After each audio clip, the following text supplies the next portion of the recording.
Buenos días a todos y todas. En la continuidad de los Ateneos del CEPSI, hoy vamos a hablar sobre un caso que se llevó al hospital hace un tiempo con un paciente con tétano.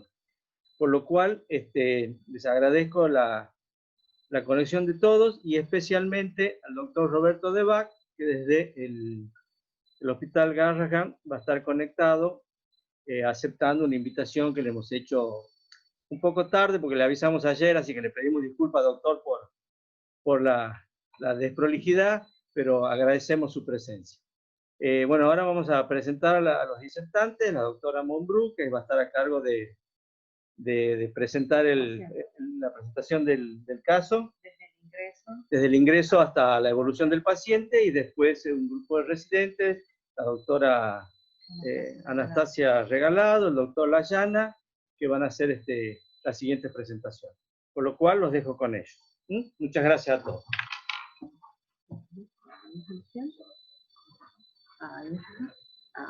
Bueno.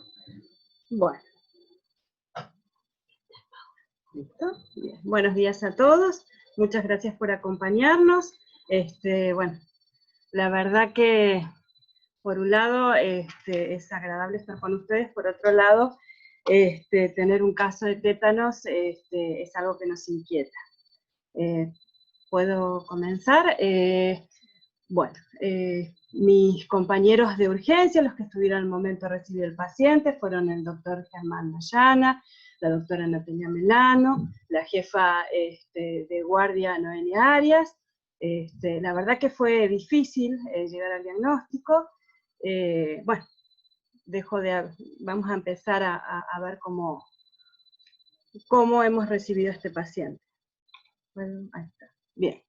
Es un paciente que consulta, ¿sí? Por rigidez muscular y dolor, en un lugar lejano de la capital santiagueña, 300 kilómetros, en un lugar que se llama Sumampa, porque venía con dolor muscular, de 3 días de evolución. Es un paciente de sexo masculino, procedente de esta región, ingresa por guardia con el cuadro de 72 horas de evolución. La rigidez muscular la presentaba en cuello, tórax y abdomen. Tenía como antecedentes una lesión punzante de 10 días de evolución en la planta del pie izquierdo, con una espina la cual había sido retirada por sus familiares. Otro antecedente importante que tenía el paciente, por el cual viene derivado, era que tenía su vacunación incompleta. En el momento de ingreso no sabíamos cuán incompleta estaba esa vacunación. Antes de derivarlo a nuestro centro, los médicos que lo derivan lo vacunan con una dosis de triple viral, una dosis de doble adultos y una dosis de hepatitis B. Cuando llega, iniciamos la evaluación pediátrica primaria, inicial, y en el triángulo no teníamos alterado el trabajo respiratorio ni la circulación, sí tenía una apariencia anormal por el dolor que tenía este paciente. Si bien teníamos un solo lado afectado del triángulo, por el motivo de derivación, decidimos pasar a este paciente al shock room. Lo primero que hacemos es monitorizar a nuestro paciente. Observamos que la vía aérea estaba permeable, tenía buena ventilación, con una frecuencia respiratoria de 16 por minuto, una saturación de oxígeno de 98% sin oxígeno, tenía buena entrada de aire bilateral a la auscultación, no tenía ruidos hidroaéreos agregados, la circulación estaba conservada, tenía una frecuencia cardíaca de 80, sus pulsos periféricos estaban presentes, simétricos, el lleno capilar era normal, y tenía una presión, una TA de 121/60 al ingreso, que se mantiene estable, es un percentilo normal para el paciente. La temperatura era de 36,5, no refería fiebre previamente. El paciente ingresa con un Glasgow de 15/15, hablando, contándonos la situación. Sus pupilas estaban isocóricas y reactivas. y lo que observamos al revisar íntegramente al paciente era que tenía mioclonías en el muslo izquierdo, que era el lugar, o sea, recordemos que la espina había entrado por el pie izquierdo, no había signos de flogosis en el área donde había entrado las espinas, ni en ningún otro lugar del cuerpo, no observamos ningún tipo de lesión, ni hematomas, ni nada en ningún otro lugar del cuerpo del paciente. Reevaluamos nuevamente al paciente, los signos y síntomas más importantes eran la contractura muscular del cuello, espalda y abdomen, el abdomen estaba en tabla, sus miembros, tanto inferiores como superiores, o sea, tenía movilidad, todavía no tenía rigidez muscular de los miembros, la sensibilidad estaba conservada. No refería a ningún tipo de alergia, no utilizaba de rutina medicamentos, ni tampoco había utilizado medicamentos previamente a esta situación. No presentaba antecedentes patológicos de importancia, y la alimentación había sido el desayuno de la mañana. Recordemos que el paciente ingresa el 1/6 de este año a las 14:30 de la tarde a nuestra institución. Y tenía como antecedentes la vacunación incompleta, que era importante tenerlo en cuenta. Bueno, los diagnósticos diferenciales que nos surgieron en ese momento fueron, lo primero que pensamos en descartar, que es lo más común que tenemos, era una meningoencefalitis. Pero el paciente no había presentado fiebre, no había presentado cefalea, fotofobia, no tenía vómitos a chorro, las maniobras eran negativas para la meningitis. Bueno, por eso mismo descartamos en meningoencefalitis en el primer momento. Intoxicación medicamentosa. Interrogamos tanto al paciente como a los familiares de uso de drogas de abuso, de uso de drogas que podían estar en la casa, como el haloperidol y otros fármacos que pueden dar contracturas musculares muy intensas. Revisamos al paciente y también interrogamos sobre picaduras de araña, pensando en el artrodentismo. Otra de las cosas que nos separa del artrodentismo es el tiempo de evolución del paciente. Tendría que haber llevado mucho más comprometido si hubiese sido una picadura de araña. Intoxicación por venenos. Este paciente es un paciente que vive en zona rural, por eso es importante siempre descartar que no hayan estado en contacto con venenos que se utilizan, pesticidas que se utilizan en esas regiones. La estricnina puede dar síntomas parecidos. Y el último diagnóstico, ¿sí?, fue tétanos. Bien. Si bien el paciente venía con una derivación que hablaba de trismus, que no tenía trismus en el momento del ingreso, sus vacunas incompletas, la verdad que nos costaba creer tener un caso de tétanos en este tiempo. Bien. Bueno. El diagnóstico de tétanos es clínico primeramente, epidemiológico, ¿sí? Es muy importante tener el ingreso de la bacteria, si bien como en este caso la lesión ya no estaba, siempre hay que tenerlo en cuenta, ¿sí? Y hay que interrogar muy bien sobre este tema. Y antecedentes inmunológicos, que como dije previamente, este paciente, los antecedentes inmunológicos que en este paciente no sabíamos cuán incompletos estaban. Bien. El diagnóstico desde la urgencia, más o menos a la 1:30 de haber llegado al paciente, fue tétanos, ¿sí? En el momento que diagnosticamos el tétano, bueno, previamente ya habíamos pedido un laboratorio, sospechábamos que íbamos a tener algunas alteraciones que no son patognomónicas de la enfermedad, pero que sí están en esta enfermedad. El paciente traía de su lugar de origen una RX de tórax y una RX de columna cervical que eran normales. Bueno, el laboratorio estaba los glóbulos rojos normales, los glóbulos blancos también estaban normales, la función renal estaba empezando a alterarse, teníamos una urea de 43 con una creatinina de 7, el resto del laboratorio venía normal, pedimos calcio, magnesio, fósforo, GPT, PCR, glucemia, LDH, y tenemos la CPK, ¿sí? Para una CPK normal de 195, tenemos una CPK de 2406, ¿sí?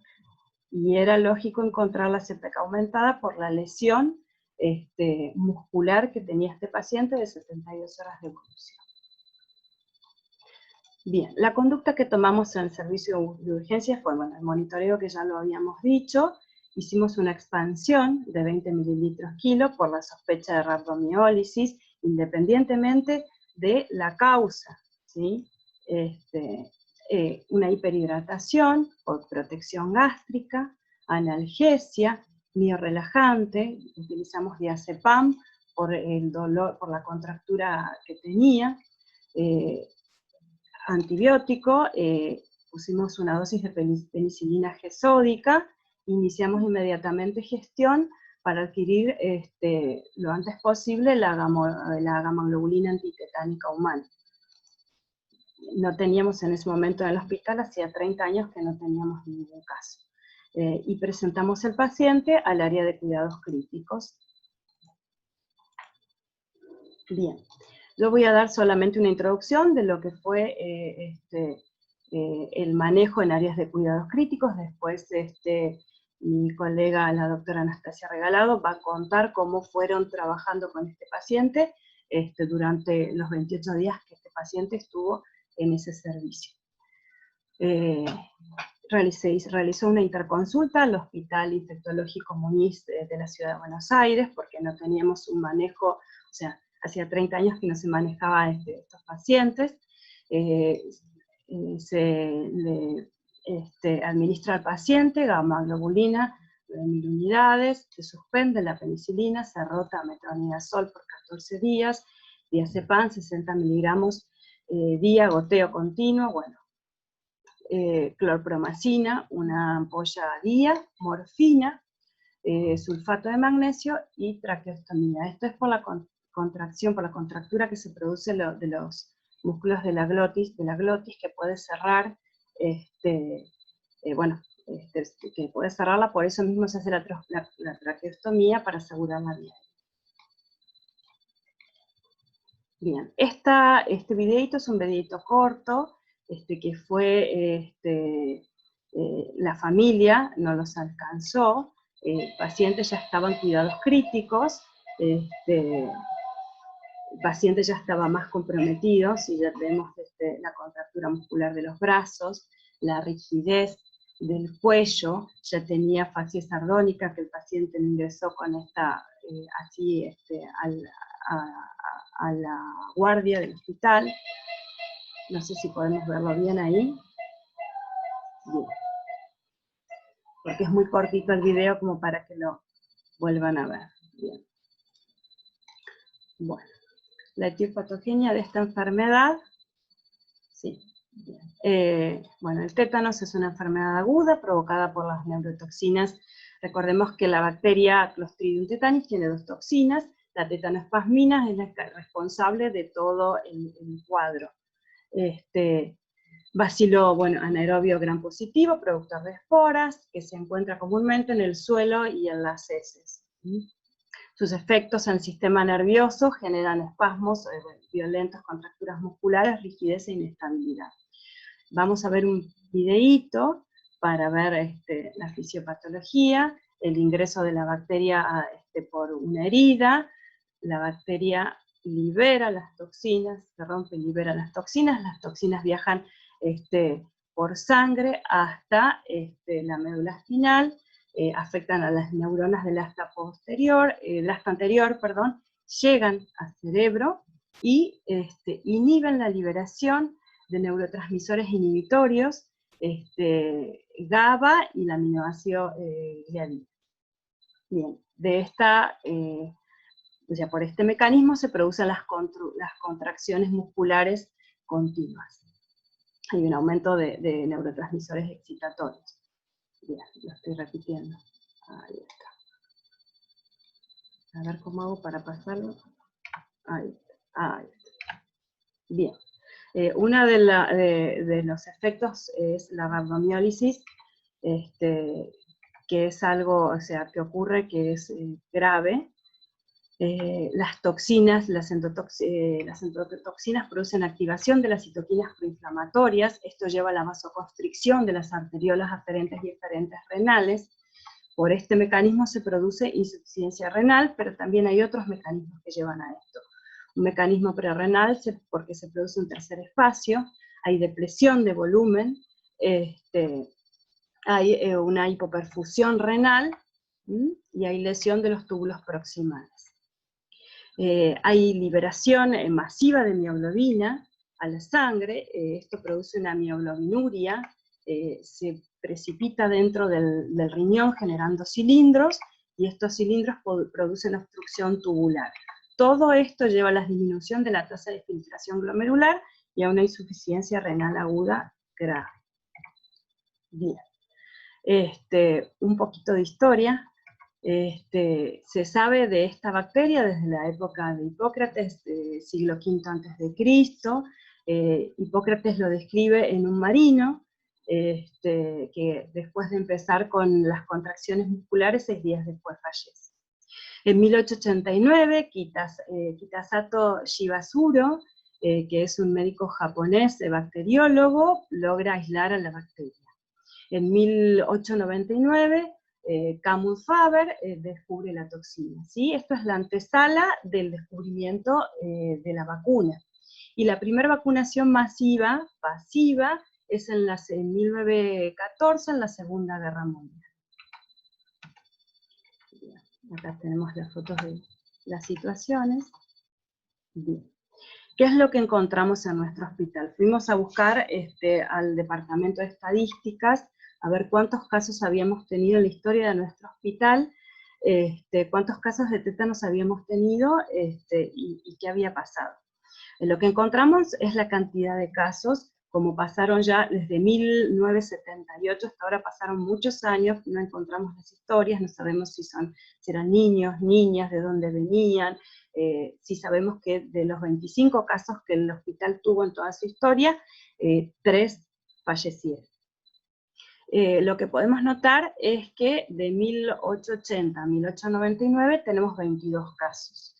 De 1990 a 1999 tenemos un caso. Del 2000 al 2019, 0 casos, y recién ahora tenemos el caso de este año.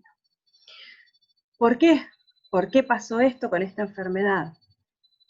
Esto pasó gracias a las vacunas, ¿sí? En 1972, en Argentina empezamos a tener la vacunación obligatoria, y en 1990 el Estado empieza a actuar con una mayor vigilancia epidemiológica y control de vacunación. Por eso bajaron los casos, por eso prácticamente no vemos esta enfermedad, gracias a la vacunación gratuita y obligatoria que tenemos en nuestro país. Por eso es muy importante que todos seamos responsables de seguir vacunando a pesar de la pandemia. Bien, ¿qué pasó en Argentina? Estuvimos buscando información. La OPS nos cuenta que en nuestro país, en 2018, tenemos el 80% de los niños al año de vida, la cobertura contra el tétanos es de un 80%. En 2018 tuvimos 6 casos de tétanos neonatal. Comparados con los casos en la región, nosotros somos el país que más casos de tétanos neonatal tuvimos en el 2018. Fueron 14 el total los casos registrados en la región, dividido en los otros países, y nosotros tenemos 6 de esos 14 casos. Bien, esto es importante recordar siempre, que la vacunación en nuestro país es gratuita, obligatoria, y que tenemos una nueva ley de vacunación, que es la 27.491, que fue sancionada en el año 2018, y que nos involucra a todos en vigilar que las vacunas lleguen a quienes tienen que llegar. Bien, los datos fueron sacados de Inmunizaciones de las Américas, el resumen del 2019, OPS 11. Bien. Fuimos en busca del carnet de vacuna de este niño para ver qué había pasado. ¿Por qué? Tuvimos un tétanos. Bien. Este carnet que tenemos acá es el carnet de vacunas que tenía que tener este niño, o sea, por la edad que tenía. Este niño nació en el 2005. En ese tiempo se daban se vacunaban con, bueno, voy a tardar mucho en esto, ahora después lo vamos a ver. Bien, este es el carnet del niño, ¿sí? El niño fue vacunado a los 6 días de haber nacido con la BCG, no tiene sus vacunas de los 2, de los 4, de los 6 meses, no tiene sus vacunas del año, no tiene vacunas del año y medio. Las vacunas que recibió fue el día el día que llegó al hospital, previa derivación, tiene el refuerzo de la triple viral, de la doble adultos y de la hepatitis B. No tenía vacunas, no hay registros de la vacunación de este. Bien. ¿Qué falló? ¿Qué falló para que en ninguna situación podamos, o sea, se haya vacunado a este niño? Falló el control con la libreta de AUH. Esta familia cobra AUH y este niño no fue, su carnet de vacunas nunca fue solicitado. Eso nos lo preguntamos, ¿qué pasó? ProSane, tenemos otra herramienta que nos da el Estado, que es el ProSane, que es el Programa Nacional de Salud Escolar, ¿sí? Donde hay una interacción entre la escuela y el sistema de salud, donde un médico va a la escuela, revisa a los niños y revisamos los carnets de salud y se completa la vacunación en caso de estar incompleta. El acto físico escolar anual en Santiago del Estero, todos los años, previo al ingreso escolar, el niño tiene que hacer tiene que concurrir al médico para una revisación médica y control de sus vacunas. Este niño tiene que haber asistido por tos, por fiebre, en algún momento al hospital o a la salita más cercana a su domicilio, que era a 3 cuadras de la casa, y perdimos todas esas oportunidades de vacunar. ¿Sí? El control de salud al ingreso escolar, algo que tenemos que tener en cuenta, que esta nueva ley de vacunación no solo, o sea, nos exige que el carnet sea presentado al ingreso escolar, sino durante todos los años y en todos los niveles de escolaridad. Jardín, primaria, secundaria, universidad y terciario, ¿sí? En todas las instituciones debe ser presentado el carnet de vacunas, inclusive sea adolescentes y adultos. Bien. Hubo un incumplimiento de la ley 27.491. Bien. Esto nos pareció muy importante, ¿sí? Para tener en cuenta cuán importante es prevenir las enfermedades. ¿Cuánto cuesta prevenir? Esta información de lo que sale prevenir fue dado por la doctora Coronel, que me ha dado la información. Muchas gracias a ella. Desde que nace el niño hasta los 16 años, vacunarlo con todas las vacunas que tienen el componente del tétanos sale $23. ¿Sí? ¿Cuánto cuesta curar? La internación en UTI, la cama, esto lo hemos sacado del nomenclador del Joseph, ¿sí? Que es lo que teníamos en el hospital de referencia, 9.153 pesos, este paciente estuvo 28 días, 3.700 pesos la cama en UCI, la cama en sala común, 243, la traqueostomía, y el gasto es aproximado, ¿sí? Es más que esto el gasto que se ha tenido en salud, perdón, estoy diciendo gasto, en realidad es costo, no es gasto, ¿sí? Porque la salud no es un gasto, es una inversión en la población. El costo en salud para curar a este niño fue de aproximadamente de 345.000 pesos. ¿Sí? Esto es lo que sale aproximadamente vacunar a 1.500 niños desde que nacen hasta los 16 años de vida. Esto es para que reflexionemos cuán importante es vacunar a nuestra población. Y el sufrimiento del niño y de la familia que nosotros no lo podemos conmensurar. Bien, hemos tenido reportes de casos.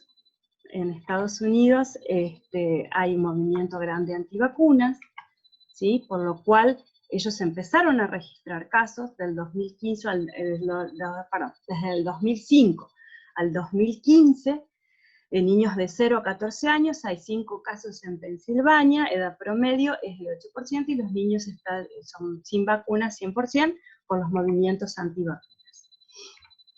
Bien. Este otro caso,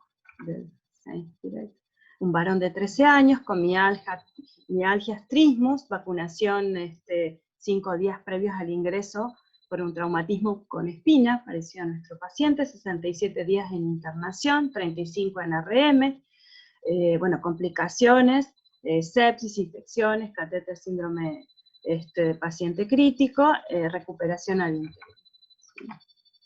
Y este paciente es un paciente de 6 años, este caso fue muy difundido en Oregon, era la primera vez que tenían un caso en 30 años, también padres antivacunas, 57 días de internación, el costo sin traslado salió, me mareo con los números, $811.929, ¿sí? Bien. Este fue el primer caso, dijimos ya, que tuvieron en 30 años. Bien. La conclusión final. Vacunar es un acto de amor, de responsabilidad y de equidad. Una sociedad justa es aquella que cuida a su población desde el nacimiento hasta la muerte, independientemente de dónde provenga. Que esto no sea una utopía, sino una realidad que podamos construir juntos día a día. ¿Sí? Esto es lo que sentimos y lo que pensamos todos los integrantes del servicio de urgencias del CEPSI.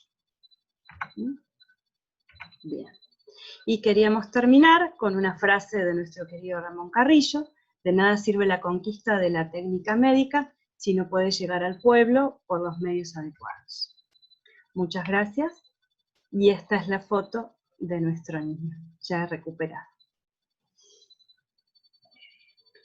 Bueno, doctora Anastasia Regalado, la voy a invitar para que ella continúe con la disertación.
Bueno, buenos días. Soy Anastasia Regalado, soy residente del 4º año de la residencia de pediatría del hospital. Voy a sacarme el barbijo para que se pueda entender mejor. Después me lo vuelvo a poner.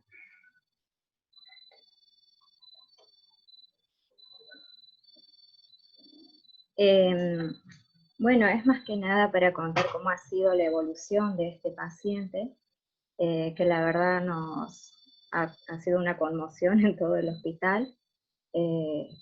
Ha dado la casualidad que actualmente he estado haciendo la rotación de terapia intensiva como parte de mi formación como residente. Y la verdad que cuando nos dicen que había en el servicio de urgencias un paciente con sospecha de tétanos, el gran interrogante, ¿cómo tratamos a un paciente con tétanos? Una enfermedad que en teoría ya ninguno de nosotros deberíamos, de nuestras camadas y de camadas anteriores, deberíamos verla, y sin embargo se nos ha presentado. Y ha sido realmente un gran interrogante, un gran desafío, por lo cual no teníamos todas las respuestas, y es que comenzamos a buscar distintos mecanismos, a activar distintos medios, para poder darle a este paciente el mejor tratamiento para lograr su recuperación, ante una enfermedad que sabíamos que tenía hasta un 80% de probabilidad de mortalidad. Comenzaron a activarse los distintos mecanismos. Inicialmente el paciente desde el servicio de emergencias pasó a la unidad de cuidados intermedios, en donde desde allí se hizo el contacto con el Hospital Infectológico Muñiz, quienes hicieron sus recomendaciones, que más adelante la vamos a comentar, y estuvieron durante todo el seguimiento al tanto de la evolución del paciente también. Al Hospital Garrahan, con que también hicimos la consulta, con quienes nos conectamos 3 veces por semana para hacer la teleconferencia de UCI, con quien hemos tenido el seguimiento durante un mes, y actualmente continúan preguntando cómo es la evolución del paciente. Con ellos también tuvimos bastante ayuda. Obviamente la opinión de consultores, empezamos a preguntar a los médicos de más de 60, 70 años, que por ahí hayan tenido experiencia o hayan tenido más casos, como mostró la doctora Monbrú en la historia de nuestro paciente, de nuestros pacientes en nuestro hospital. Las revisiones bibliográficas, porque en cuanto al tratamiento hay disparidades, no es algo totalmente consensuado y específico. Los reportes de caso, que ya la doctora ha estado hablando en lo que es en Estados Unidos, y por supuesto el Ministerio de Salud, para que se pueda hacer todo lo que es la activación, ver qué pasó en la zona del paciente donde es, revisar el carnet de la familia y demás, y poder obviamente tener todo lo que es el toxoide y demás para el tratamiento adecuado. Sí o sí requirió de la activación de todos estos mecanismos para que podamos garantizar el adecuado tratamiento de este paciente. Queríamos hacer un poco más de una revisión. La doctora habló de lo que es Estados Unidos. Ahora más que nada vamos a referirnos a nuestra región, a nuestro continente, más que nada como para ver cómo es que se presenta, cómo son las presentaciones, al menos en estos casos, cómo han hecho el tratamiento ellos, y en qué ha diferido de lo uno de otro, y en qué ha diferido en lo que nosotros hemos realizado.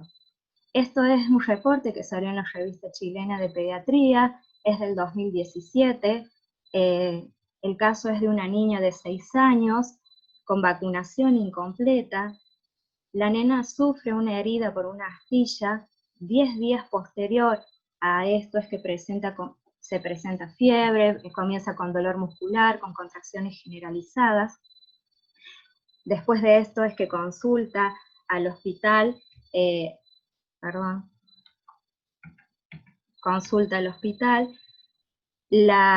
diagnóstico no fue sencillo en ninguno de los casos de los reportes que vamos a presentar, en ninguno de los casos fue sencillo, por esto mismo de que uno no lo piensa. O sea, actualmente deberíamos tener una población con una cobertura amplia, digamos, en cuanto a la vacunación, por lo tanto no es algo que uno lo tiene como el primer diagnóstico ante las contracturas musculares. Pero bueno, se llegó al diagnóstico de tétanos en esta niña de 6 años, sobre todo por el antecedente de la vacunación incompleta más los espasmos musculares. Recibió inmunoglobulina antitetánica a 500 unidades y una dosis del toxoide tetánico. El tratamiento en la unidad de terapia intensiva pediátrica en este hospital fue el soporte ventilatorio, estuvo en ARM, no se traqueostomizó a esta paciente, obviamente todo el combo de la sedación con los reflejantes musculares, y el antibiótico ellos utilizaron penicilina, cristalina sódica. Las complicaciones que tuvo esta niña fue neumotórax, hizo neumonía asociada a la ventilación, hizo endocarditis y tuvo convulsiones parciales complejas. Esta nena sobrevivió, tuvo un seguimiento durante 2 años posteriores. Al egreso hospitalario tuvo secuelas, pero con la rehabilitación de la niña después de 2 años quedó sin secuelas neuromusculares. Este es otro reporte de caso, este es de México, que ha sido publicado en la revista mexicana de pediatría, es de julio-agosto del 2017. Este es un niño de 9 años, se repite el mismo patrón, vacunación incompleta, más o menos también, o sea, 11 días posterior a una lesión por quemadura en la manito izquierda, es que comienza con trismo, con la rigidez del cuello, los miembros superiores e inferiores y posteriormente con opistótono. No siempre es la lesión de una penetración cortopunzante, ya sea con astillas o con clavos. También pueden ser este tipo de lesiones, o sea, por quemaduras, después que se infectan, puede ser el antecedente. Ellos en este reporte como que resaltan que durante el 2016 tuvieron 18 casos de tétanos, excluyendo el tétano neonatal. ¿Qué tratamiento utilizaron ellos? Inicialmente, cuando ingresa el paciente, hicieron un aporte hídrico a 1800 mililitros metro cuadrado de superficie corporal.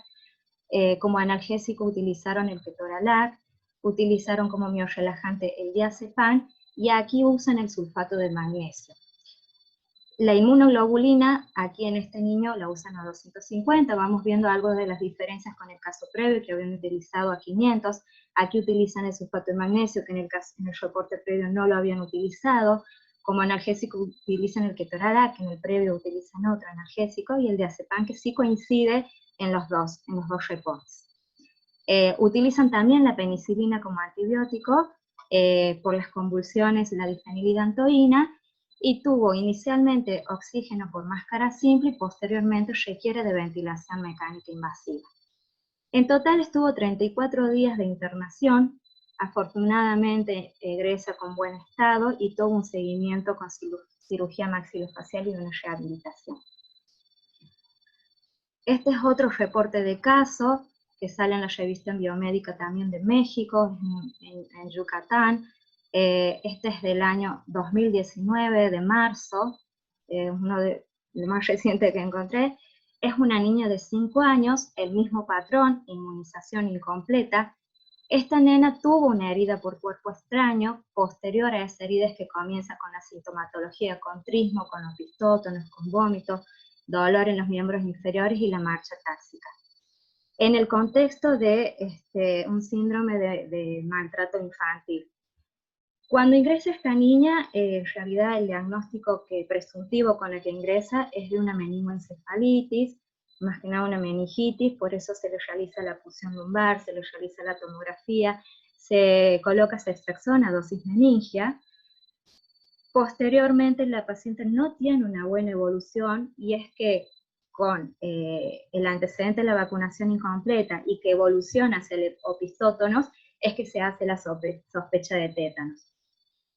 ¿Qué tratamiento recibió en la terapia intensiva? Utilizaron el midazolam, el toxoide tetánico obviamente, más la gamma globulina a 3.000 unidades endovenosa. El antibiótico aquí difiere con los dos reportes anteriores, utilizan el metronidazol 10 días, y si tuvo ARM, tampoco se traqueostomizó esta paciente. 4 semanas posterior es que evidencia mejoría clínica. Este es un reporte de Bolivia, de un hospital de Bolivia, en el 2011, es de un niño de 2 años, que ingresa al hospital en paro cardiorrespiratorio, había tenido una caída a un pozo, sufre un casi ahogamiento, una encefalopatía hipóxico-isquémica. Está 2 días en terapia intensiva, tratado como un síndrome de casi ahogamiento por la insuficiencia respiratoria. Posteriormente pasa a la sala de cuidados comunes. En la sala de cuidados comunes es que presenta un empeoramiento progresivo, es que comienza con espasticidad, con contracturas generalizadas, con irritabilidad, y se empiezan a hacer una serie de estudios porque la clínica no se correlacionaba con la encefalopatía hipóxico-isquémica.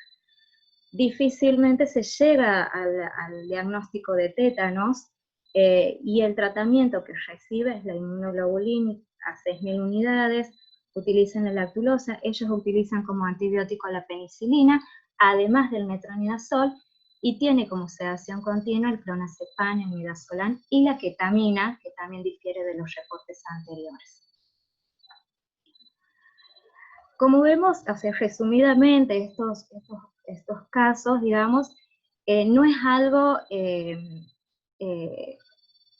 concreto, digamos, en cuanto al tratamiento. Todos han diferido desde el antibiótico, desde la sedación, desde los miorrelajantes.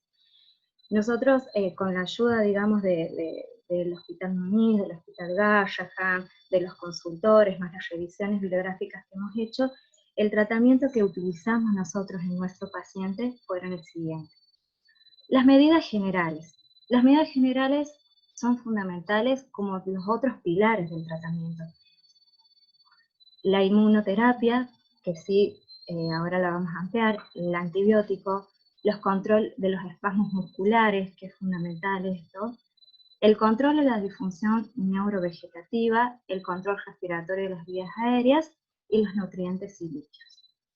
Con respecto a las medidas generales, es fundamental que el paciente esté en lo posible en una habitación individual, en lo posible sin estímulos sonoros, sin estímulos táctiles, que la habitación esté oscura.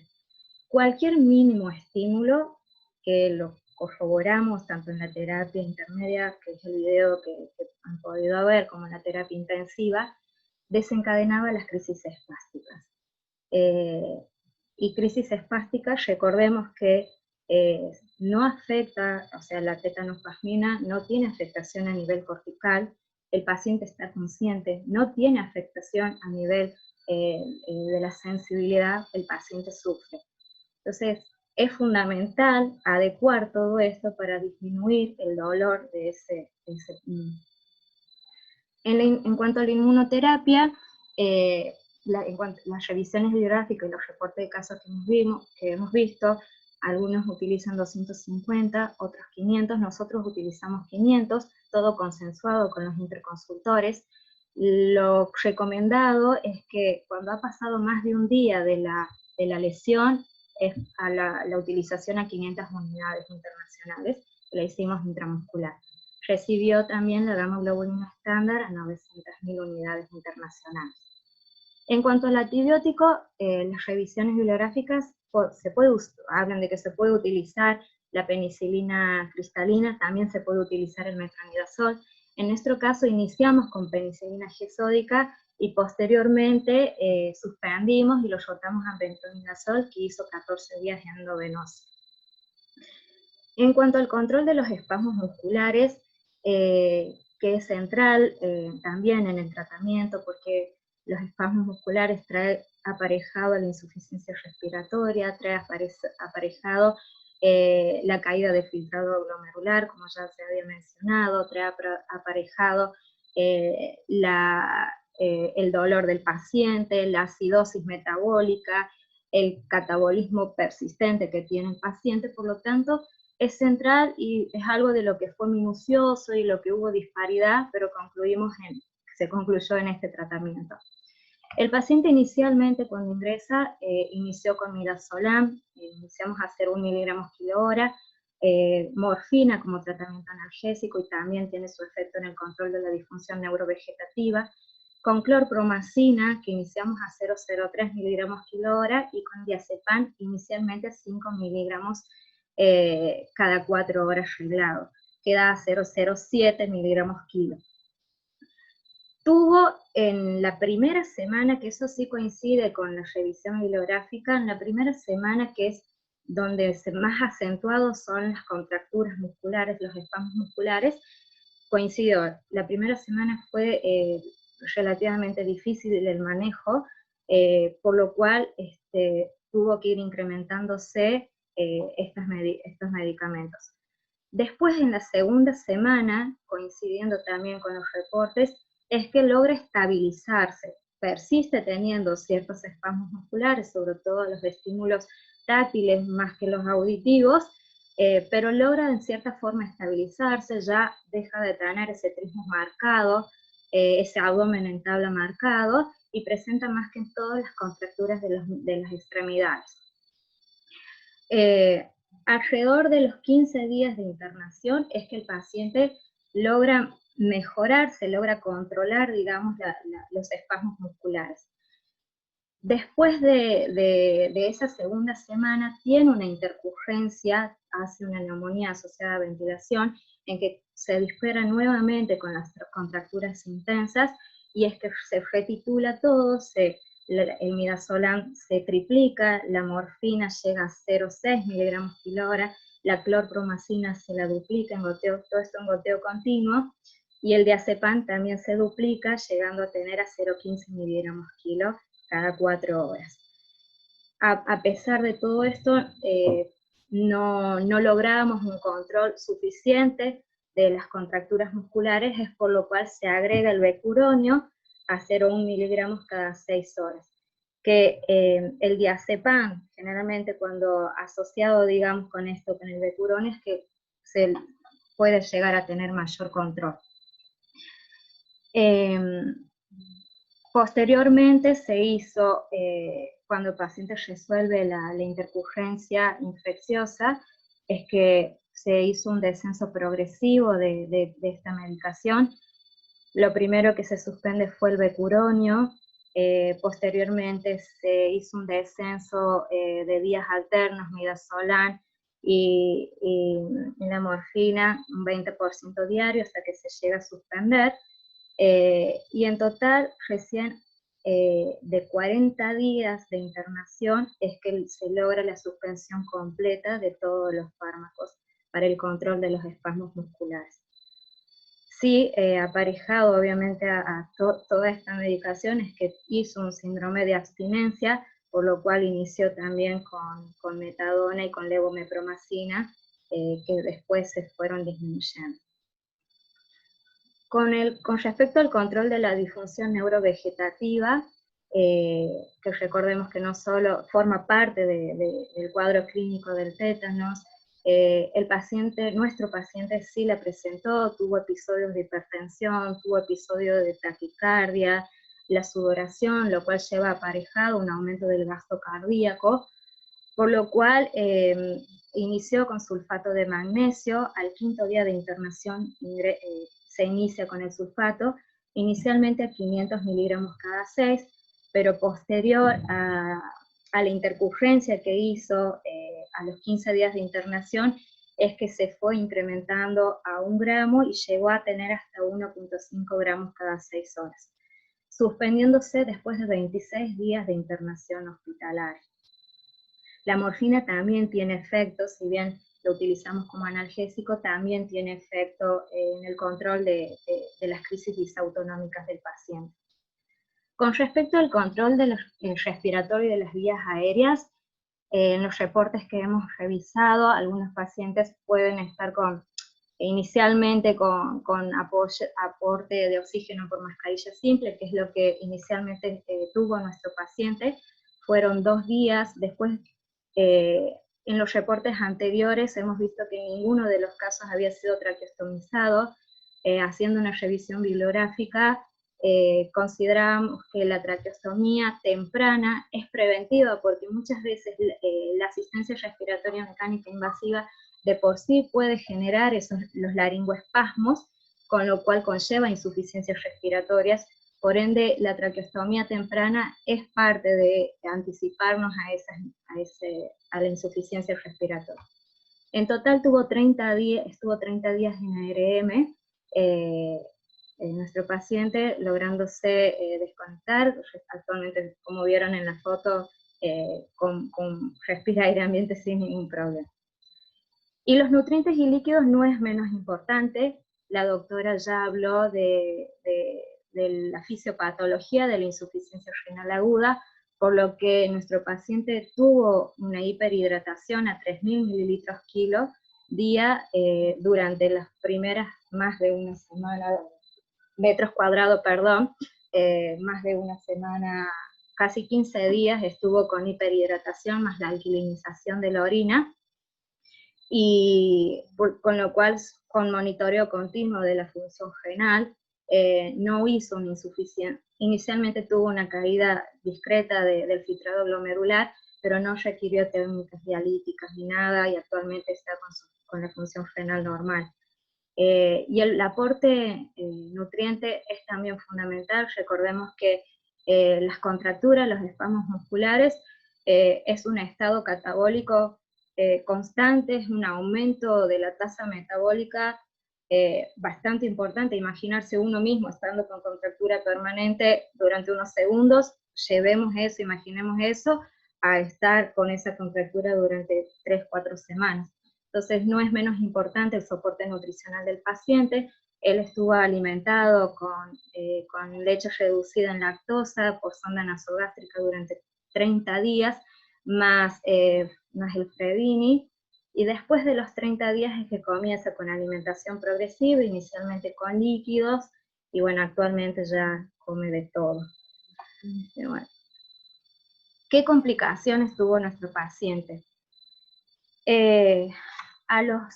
Inicialmente, aproximadamente a las 2 semanas de estadio hospitalaria, es que comienza con signos de flogosis en el miembro superior izquierdo. Se le hace la ecografía Doppler donde se constata la trombosis venosa de las venas. Inicialmente era solamente la radial, pero posteriormente tuvo también compromiso de la cubital y la cefálica, por lo cual tuvo seguimiento también por el servicio de oncohematología. El paciente tuvo tratamiento con enoxaparina y acenofumarol. Actualmente está en rango con los controles seriados por el servicio, no obstante continúa en tratamiento y tiene un seguimiento programado para los próximos 3 meses. Como habíamos mencionado, tuvo una neumonía asociada a ventilación por Pseudomonas aeruginosa. Aproximadamente después de las 2 semanas de internación, es que el paciente comienza nuevamente a tener un incremento de los espasmos musculares, cuando ya habíamos logrado estabilizarlo, eso asociado a una caída de la PAF y a un aumento de los requerimientos de los parámetros del respirador, a una hipoventilación, resultando positivo en el cultivo de secreciones de Pseudomonas, por lo cual hizo tratamiento con piperacilina más tazobactam, que actualmente ya lo terminó y está todo resuelto. Posterior a eso tuvo, concomitante con esta NAF, es que también tuvo una atelectasia masiva del campo pulmonar izquierdo, en el que requirió un tratamiento durante todo el radial de internación por el servicio de kinesioterapia, que hicieron un excelente trabajo. Además de los efectos disautonómicos propios del tétanos, propia de la sedación, de la analgosedación que mencionamos, el paciente tuvo episodios de hipotensión y bradicardia. Fue después de la 3ª semana con esa intercurrencia infecciosa intrahospitalaria, y es que llegó en la que se requirieron aumentar los goteos, y es la que hizo aparejado hipotensión y bradicardia, por lo cual estuvo 4 días con inotrópico, suspendidos al 4.º día y manteniendo una adecuada perfusión y una adecuada estabilidad hemodinámica. Y posterior, una vez que se comenzó con el descenso de la analgosedación, es que más o menos a los 27 días de internación comienza con síndrome de abstinencia, por lo cual tuvo el tratamiento con metadona y levomepromacina, que posteriormente se fueron disminuyendo sin ningún tipo de complicación. Resumiendo la evolución del paciente, el día 20 del 5 tiene la herida punzante con la espina en el pie. El día 27, aquí hay un error del 5, es que comienza con la sintomatología bien típica y clásica del tétano, comienza con el trismo, posteriormente con las contracturas, los espasmos en los miembros, el abdomen en tabla, y bueno, llegando a tener la postura de opistotomis. El 1 del 6 es que consulten en el hospital de Sumampa, que acertadamente, muy bien el hospital de Sumampa, en la descripción de la derivación, es el cuadro de presentación del tétanos cuando uno lo lee, y colocan las vacunas que ya describió la doctora Monbro y lo derivan a nuestro hospital. En nuestra institución, el servicio de emergencias, con muy buena intuición médica, criterio médico, hace el diagnóstico a la hora de llegado el paciente, y es que pasa al servicio de cuidados intermedios. En el servicio de cuidados intermedios es donde comienzan toda la activación de las distintas consultas con los distintos hospitales, con los consultores, las revisiones. Ellos comienzan con el tratamiento. indican la traqueostomía temprana acertadamente y pasa el tercer día de internación a terapia intensiva post-traqueostomía. Del 3 al 16 es cuando ya mencioné que la primera semana fue la más crítica para el control de los espasmos musculares, la segunda semana es que logra estabilizarse, y cuando estaba ya logrando esa estabilización es que hace la NAPO-Pseudomonas. También tuvo agregado la trombosis, en que inicialmente tuvo tratamiento con vancomicina. Posterior a esto es que del 16 de junio es que comenzamos escalonadamente a aumentar los goteos de los miorrelajantes, de los analgésicos, los bloqueantes musculares y demás. El 24/6, si bien posterior a ese ascenso en los goteos, es que se logra el control, pero persistía teniendo, ante más que nada los estímulos táctiles, persistía presentando mínimamente, pero los presentaba, y recién el 24/6 es el que constatamos el último espasmo muscular. O sea, el paciente tuvo del 20 de mayo al 24 de junio con espasmos musculares. Un paciente consciente, con sensibilidad conservada. El 5 de julio es que logramos destetar completamente de la asistencia respiratoria mecánica. El 10 de julio es que terminamos con el tratamiento, se suspenden completamente el tratamiento de la analgosedación, o sea, desde el 1 del 6 al 10 del 7, 40 días del tratamiento estuvo con los goteos, con la medicación. El 13 del 7 es que concluye con la antibiótico-terapia, y comienza, también se le coloca la válvula fonatoria en vías de poder decanular previo al alta, que es el plan actual que está en sala de cuidados comunes, muy bien, y está en lo ideal, o sea, lo que se ha planificado es que pueda externarse decanulado. Volviendo al inicio, ¿cómo tratamos a un paciente con tétano? Sin duda, el abordaje ha sido no solo interdisciplinario, sino interinstitucional. Y es la idea, es la idea, y no solo con este diagnóstico, sino es la idea del trabajo en equipo ante cualquier patología, pero sobre todo en esta patología que no estamos habituados y que ha habido que retomar y releer y revisar. El trabajo conjunto de los médicos de familia en la atención temprana, el trabajo del pediatra clínico, de los terapistas, de infectología, de kinesioterapia, para lo que sigue la rehabilitación del paciente, de otorrinolaringología, de fonoaudiología. Todo ha sido necesario para que hoy nuestro paciente esté a un paso de poder externarse, de poder regresar con su familia. Es fundamental la articulación con los distintos niveles de salud, lo que han realizado, esto de ir al lugar de origen, a SUMAMPA, de revisar la historia clínica, de revisar el carnet de vacunación, bueno, y de pesquisar con los hermanos, con los padres, los abuelos, y poder activar y hacer lo que tendría que haber estado hecho. Y sobre todo la referenciación de este paciente una vez que se inserte nuevamente a su lugar, hacerle los controles seriados, la rehabilitación, que va a ser importante. Y la vacunación, sin duda.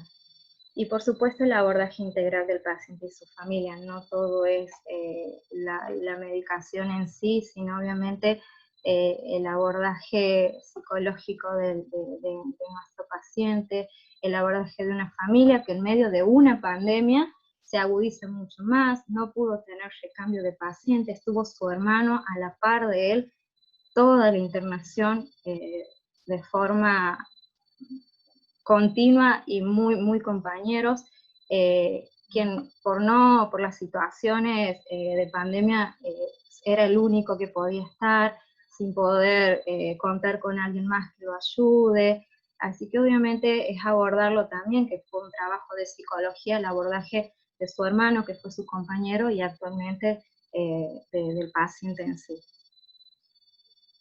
Bueno, para concluir, sí, la misma conclusión que la doctora Monbrú, es recalcar esto, que vacunar es un compromiso, es asumir el compromiso con la salud de la comunidad, es garantizar los derechos de los niños, niñas y adolescentes, y vacunar es una responsabilidad de todas y todos.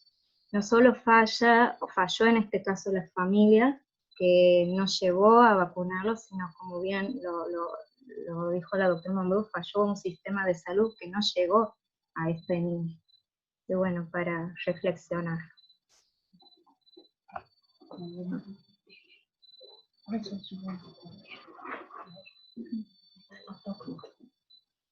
Continuamos.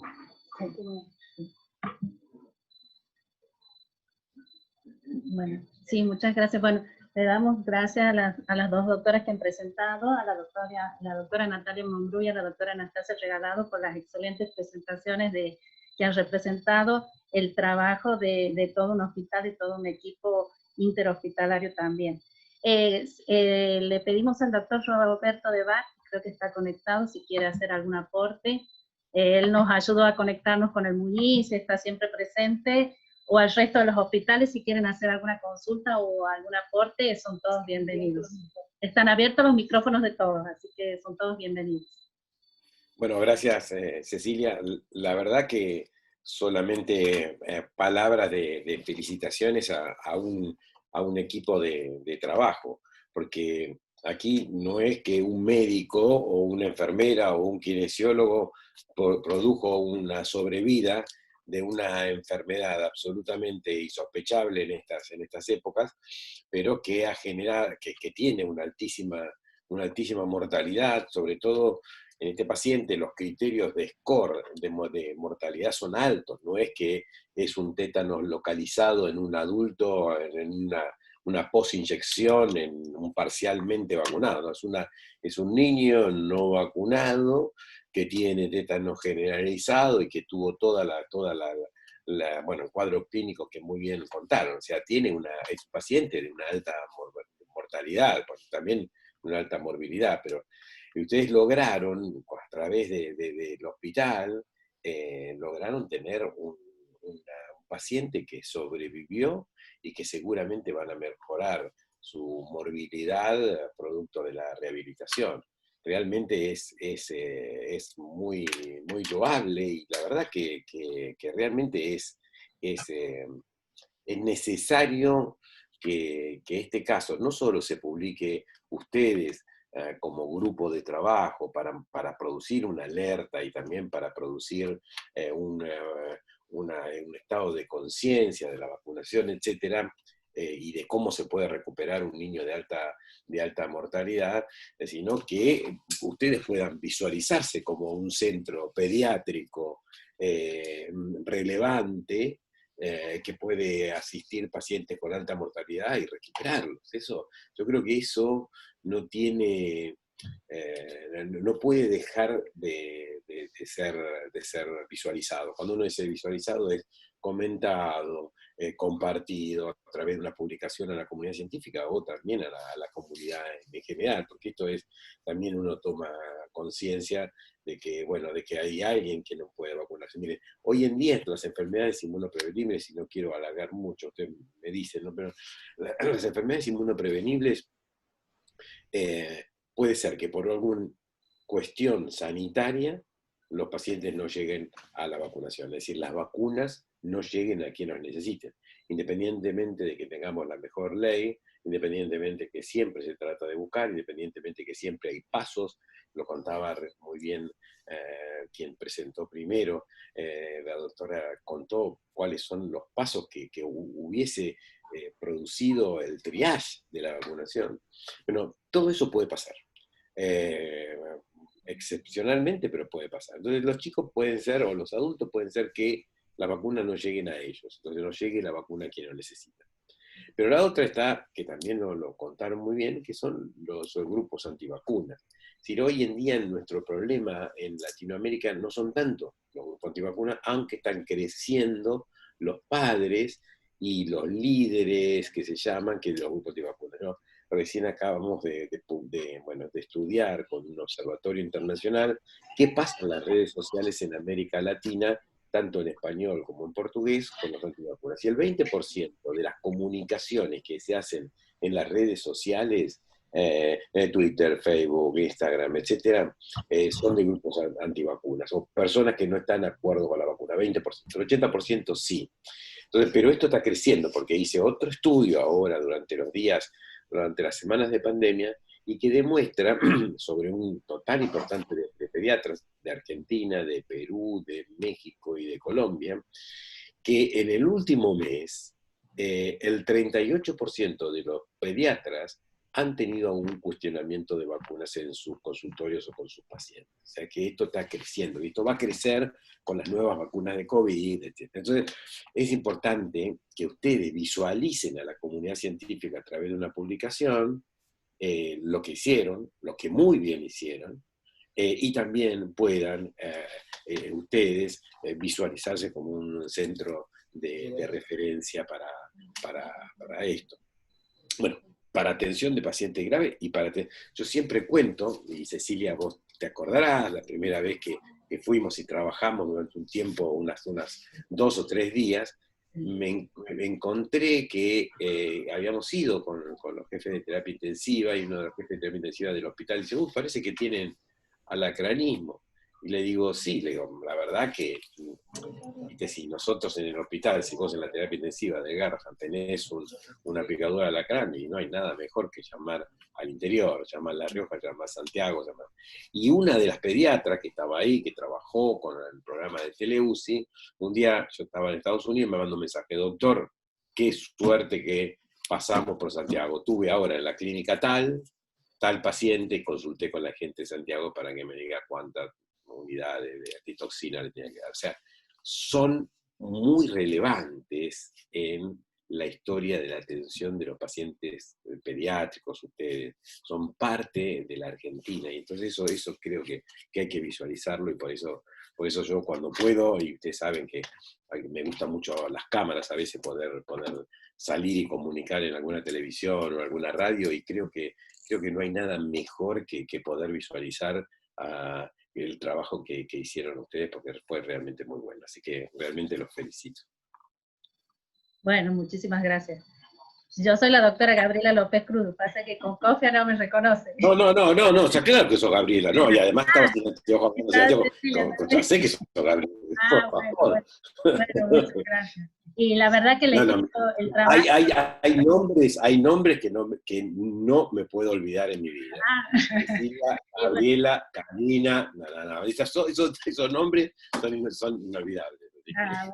Bueno, muchas gracias por las felicitaciones, que también vienen bien. Cuando uno trabaja en equipo, a veces está bueno escuchar o ver que se visualiza el trabajo, viene bien también. Así que bueno, muchas gracias. Y algo que ya lo hicieron, pero recuerden que este chico tiene que recibir absolutamente toda la vacuna, lo que nunca recibió esquema, y que su familia, como dijeron ustedes, la cuestión integral, es decir, toda su familia seguramente no está vacunada, sus vecinos pueden no estar vacunados, y así.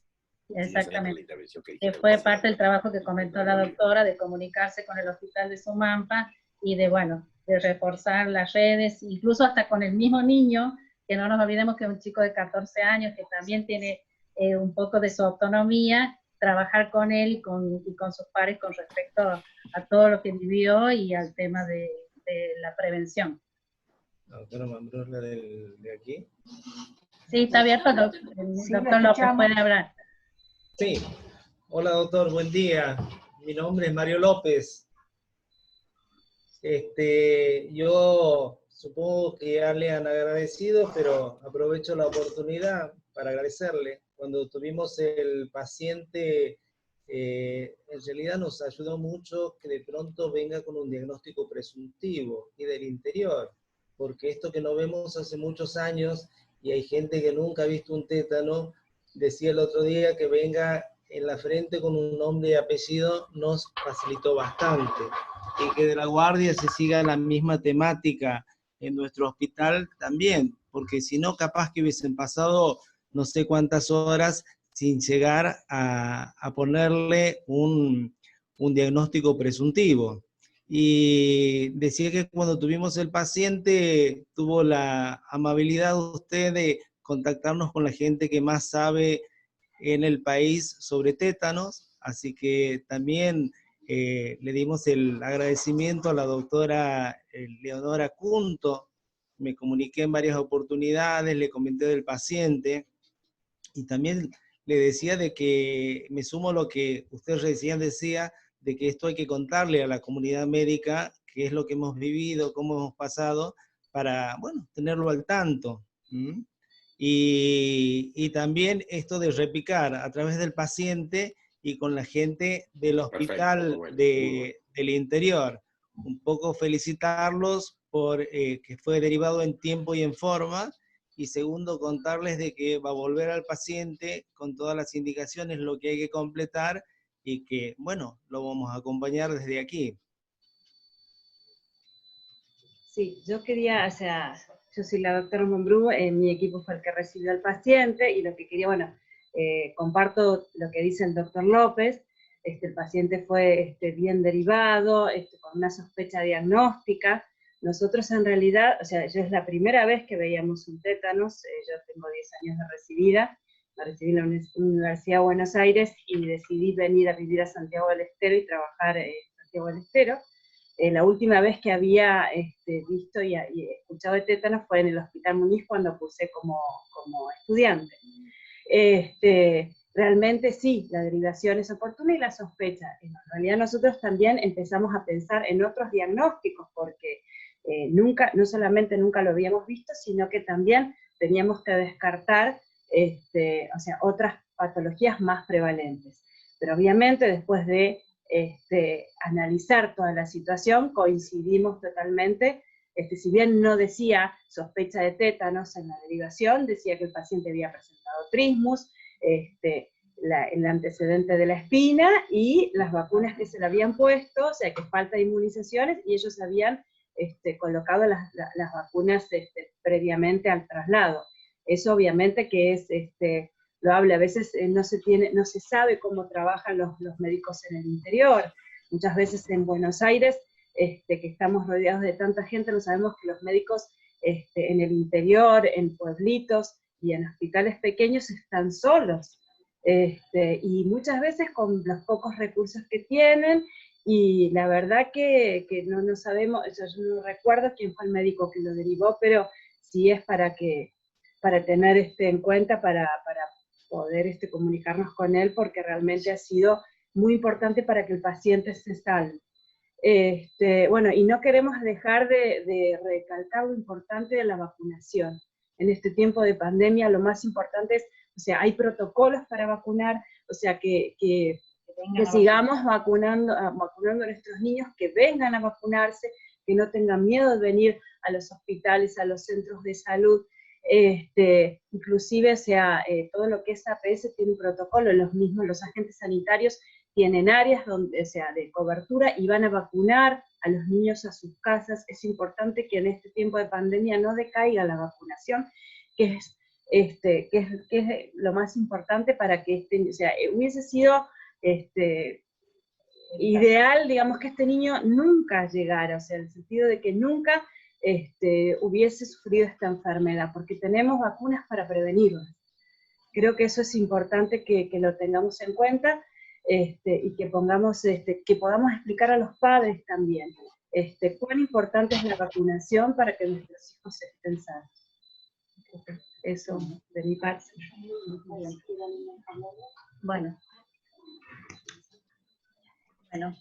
agradecemos a toda la participación. Perdón, no sé si hay algún hospital o algún centro de UPA también que quieran hacer alguna consulta, pregunta, aporte. Y si no, bueno, agradecemos a todos la participación, la paciencia de escucharnos, de escuchar nuestra experiencia y de seguirnos sumando al trabajo en conjunto y al trabajo en equipo. En el canal de YouTube va a estar la grabación. Sí. Una cosita, Gabriela, a la lista de los que me voy a acordar, también de López, me voy a acordar. También del doctor López. Está en la lista. Sumamos a la lista. Bueno, Un fuerte abrazo. muchísimas gracias a todos entonces por participar.